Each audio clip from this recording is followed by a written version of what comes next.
the universal language. It really does have the power to heal. We've had people who hallucinated. We've had people become violent for no apparent reason and not understand why. Music is very powerful, and it doesn't have to be a recognizable form. The power in and of itself of any sound is enough, which release specific chemicals in the brain and body in order to alter the state of consciousness. Renowned musicologist David Tame agrees. Music is the language of languages, he wrote in The Secret Power of Music. It can be said that of all the arts, there is none that more powerfully moves and changes the consciousness. Tori Amos echoed this observation when she stated, "Music is the most powerful medium in the world because of the frequencies. You're hitting places in people that remind them that they're more than just this functional being."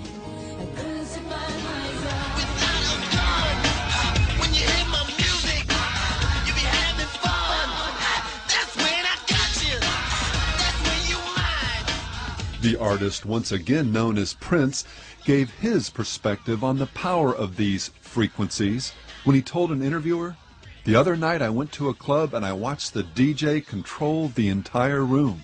Even politicians can't do that." Incredibly, given his own history of X-rated songs, he went on to reflect on the power of lyrics. "I watched the DJ reach for the new album by B.I.G. and put it on, and the crowd went crazy. I asked him, 'Do you know what he's saying in those lyrics?' He said he didn't know. Then he tried to tell me he wasn't playing it for the lyrics, that for him it's all about the beat. But it's affecting people. Everything we put out there is affecting people. The message matters, my brother." Weighing her own influence as a musician against that of being an actor, Courtney Love admitted that there was a more bourgeois respectability to acting. But Meryl Streep doesn't know the sublime pleasure of standing in front of 10,000 people and making them do whatever you want.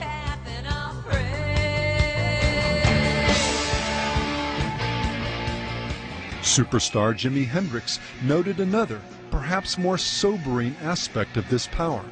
After describing how central music was to his life, to the point of functioning as a type of electronic church, he went on to tell Life magazine, "You hypnotize people to where they go right back to their natural state. And when you get people at their weakest point, you can preach into their subconscious what we want to say."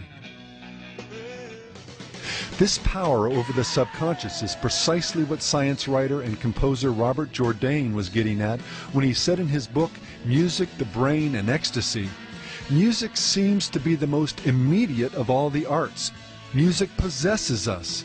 It really is as if some other has entered not just our bodies, but our intentions, taking us over." Well, that music is your special friend. Dance on fires, it intends. There's probably no contemporary artist who's made a greater study of music's awesome power over the human soul than percussionist Mickey Hart. Drummer with the Grateful Dead, world music devotee, and self-taught musicologist, Hart has spent his life attempting to unravel the mystery that is music. From his testimony before the United States Senate, co-founding the Rhythm for Life Foundation, researching and authoring several books on the subject, including his late 1999 release, Spirit into Sound, The Magic of Music, a book that is a virtual apologetic for music's incredible, even supernatural power. To countless live concert experiences around the world, Hart's belief in the power of music borders on the religious. Describing, for example, the Dead's official archivist Dick Latvila's devotion to their music, Hart said, "In those moments when he was listening, he was communing with God." Several years ago, Hart sent out a request for anecdotal information on music and its power through the vast electronic underground of Deadheads.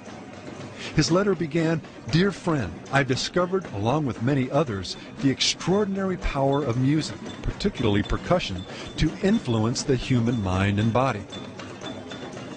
Among the thousands of examples Hart has compiled is his own striking observation of the effects evoked by some music he heard many years ago. It was my first exposure to the mother rhythms from West Africa that later mutated into my tradition, becoming rock and roll. All I knew then was that whenever I played this music at parties, the room would transform. It was as though the rhythm of the drum was calling up something from these sleek cosmopolitan bodies that had been asleep. There was a power there I couldn't ignore.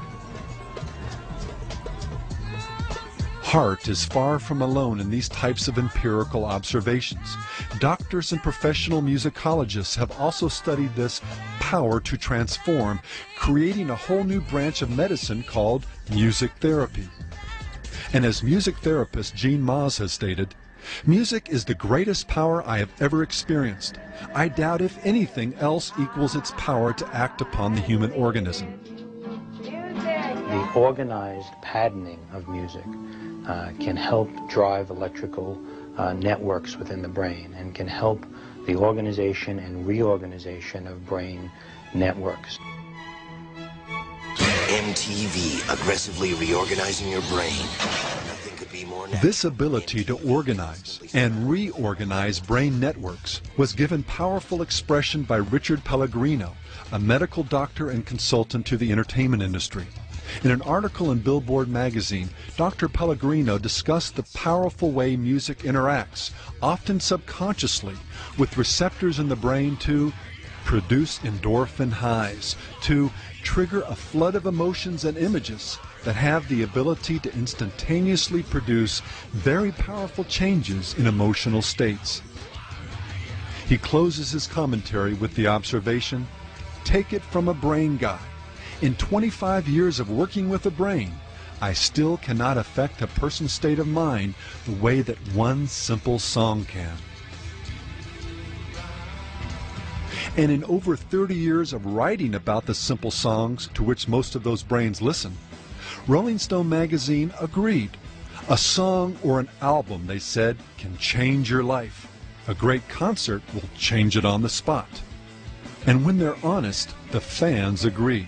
The music itself just gave you this feeling that you couldn't forget. It was like embedded inside of you. And even if you didn't know what the lyrics were, the music transported you into that realm that Kurt Cobain wanted you to be in. Much in the way Manson courts controversy, his fans began to follow suit, or dress.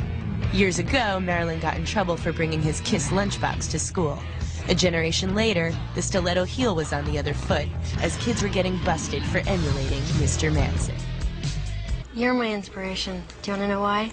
Why? There's a lot of reasons. You've inspired me to do so many things. Like, I think about you every day, and I listen to your music every day, and you keep me going.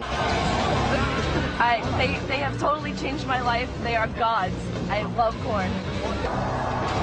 And they take it quite seriously. I look into the faces of our fans, and I see that they've been touched by the Dark Carnival. Basically, to them, there's nothing fantasy about it. It's like, it's what they're into. I mean, it really is a real existence to that. Their music is like a background to my life. Like everything that happens to me now, it's like my own little soundtrack. And I just want to like be able to hang out with them and say that I hang out with like the people that like have influenced my life. Music is an extension of yourself. And it's like when people accept it, they're accepting you. You know, multitudes of people just vibing off your stuff. You know what I'm saying? Just heads bobbing. To me, it's like a drug. It's like euphoria. As soon as you turn on that beat, I'm in a different world. You know what I'm saying? Well, a renowned musicologist certainly knew exactly what he was saying when he observed music really is a powerful drug. It can poison you, lift your spirits, or make you sick without knowing why. Well, in a moment, we'll try to understand why. Just how it is music can exert, for good or evil, this type of influence over us. But first, it's important to also note that what music can do to the individual, it can do to their entire